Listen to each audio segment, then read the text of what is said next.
Confirm करायचं आतमध्ये आमदार आहेत की नाही एकदा मला आता करायचं आहे, मला चेक करायचंय. कारण विदाऊट सिक्युरिटी एवढी का सिक्युरिटी वापरली जाते?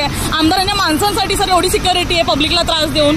पुढे पोलिसांच्या गाड्या आहेत, मागे पोलिसांच्या गाड्या आहेत का आमदार आतमध्ये? साईडला थांबवा ना, काय प्रॉब्लेम नाहीये. साईडला थांबवा ना, आम्हाला बघू तर द्या आहेत की नाही. एवढी सिक्युरिटी का वापरली जाते? आमदारांसाठी ठीक आहे, तुम्ही थांबा ना गाडी. मग लोक तर आवाजाने पण त्रासलेत ना सर, लोक तर सायरनी पण त्रासलेत. एवढी पोलीस फोर्स आमदारांसाठी आहे, पब्लिकसाठी का नाहीये? मग अरे भागू नको बाबा, थांबा गाडी साईडमध्ये. तुम्ही थांबा, आम्हाला माहिती पाहिजे ना. पत्रकारांपासून पळण्यामध्ये काय प्रॉब्लेम आहे सर? मग सांगून टाका ना एकदा, किंवा सरांना तरी फोन करा आणि सांगा की 2 पत्रकार आहेत, त्यांना भेटायचंय. हो सर, ऐका, तुमच्या पाठीची गाडी आहे ना, मला ओळखते गाडी मी. आमदारची गाडी आहे काय? तुम्ही सांगितलं होतं की आमदार हातमध्ये आहे, गाडीमध्ये आहे आमदार, तुम्ही सांगितलं होतं.